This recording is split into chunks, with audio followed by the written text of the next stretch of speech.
So today I want to talk about why compromise is a no-no until it's healthy. You could be wondering, is there something called unhealthy compromise? Yes, there is. Welcome back to the Confidence Collective with Fatima. It's been a minute. Today we're talking about that very word compromise, not the cute definition people use in relationships, but the kind that can quietly erode your sense of self if you don't understand it. So let's dive in. So what does compromise really mean? We've all had the classic definitions. Compromise could be meeting someone halfway. It could be both people giving up something, or where people compromise to reach an agreement. That sounds fair, right? There's another definition we rarely talk about. The one that says compromise can also mean to diminish, to erode, to weaken, or even make something unsafe. Think about that for a second.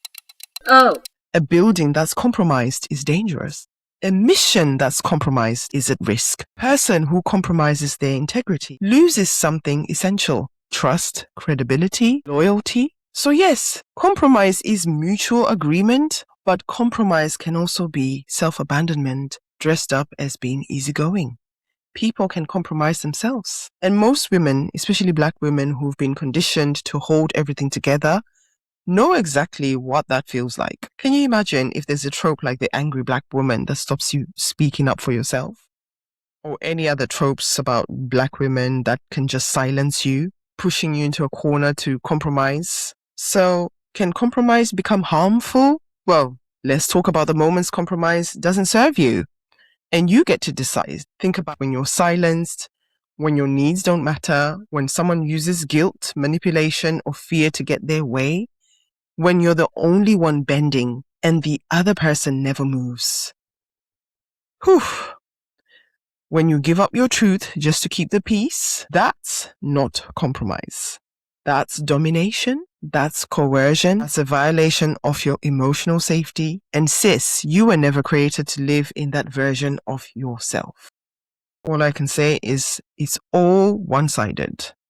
So why does this hit so deep? Here's the parts many people miss. All humans, despite your gender, have something called executive functioning. This simply means we were all created with the ability to choose, to plan, to decide, to imagine, to feel, to evaluate, all from our own inner wisdom. So when you constantly compromise from fear, when you shrink your voice, when you silence your needs, when you abandon what's true for you, you are literally suppressing a biological part of who you are. God-given part of who you are. And over time, you stop trusting yourself. You stop dreaming, you stop believing you matter, and you start living life from survival instead of purpose. I know this deeply because I lived this life deeply. I was a chronic compromiser. So, there are those who are in the first camp who just never compromise, but they ask you to compromise. And then there's those in camp 2, the chronic compromisers like I was in my 20s and 30s. And the truth about being a camp 2 compromiser like I was, I would say these are the women who compromise for everyone except themselves. I compromised to keep the peace. I compromised so I wouldn't be abandoned. I compromised so I wouldn't be labeled difficult. I compromised to stay loved. I compromised to stay spiritual. I compromised to protect someone's emotions at the expense of my own. Every time I did, I died a little inside. Until I became resentful, bitter, exhausted, disappointed, and disconnected from myself. I felt trapped, like life was happening to me instead of for me, instead of happening through me, for me. And let me tell you, that wasn't humility that I was living. Neither was it love, or safe love, should I say. That was me operating in learned helplessness, and it stripped me of my voice, my desire, my self-worth, and my God-given biological agency to decide, to choose, to be autonomous. Can compromise be healthy? Well, let me be clear. I'm not saying never compromise, because that's impossible in the world that we live in, and to get along with other people. I'm saying understand the difference. Healthy compromise includes shared power, shared decisions, honest communication. It involves a willingness to meet in the middle and the freedom to say yes or no without fear. Healthy compromise strengthens relationships. It doesn't erode them. Unhealthy compromise weakens the relationship you have with yourself and also erodes the relationship you have to another.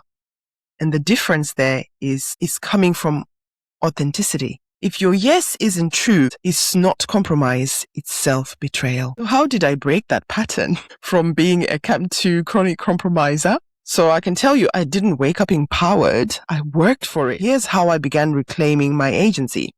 I learned what my own wants, needs, and desires were. I healed old patterns of abandonment, people-pleasing, and fear. I learned to say no without apology. Ooh, baby. I let go of saviorism and stopped carrying people who could walk on their own. I wasn't compromising to save someone, because that's enabling. I started regulating my nervous system so fear no longer made decisions for me. I sought coaching, therapy, community, and support. I reconnected to my intuition, that inner knowing God placed within me. I also forgave myself for all the times I abandoned me through compromise. And most importantly, I learned to love myself deeply, the whole of me, without condition. Because one of the reasons why we compromise is when we think other people are more important than we are. That love became the foundation of my new boundaries. And that love became the courage to stop living a compromised life. When you know you deserve fairness, you deserve good things, you deserve to be respected, you change. You're like, no.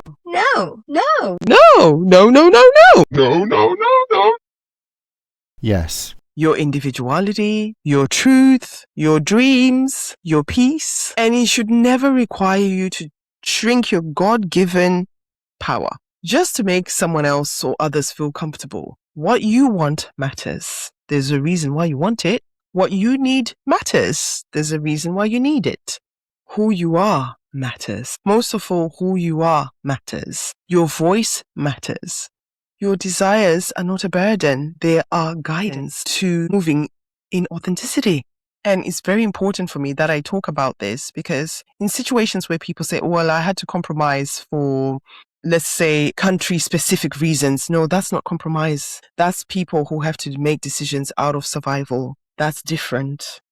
It's circumstantial then, which leaves you with only one option. So don't confuse that with compromising. So sis, if you're watching this and you recognize yourself in these patterns, if you've been shrinking, bending, folding, sacrificing, absorbing and surviving, I want you to know this. You are allowed to choose you. You are allowed to honor your truth. You are allowed to say no. No.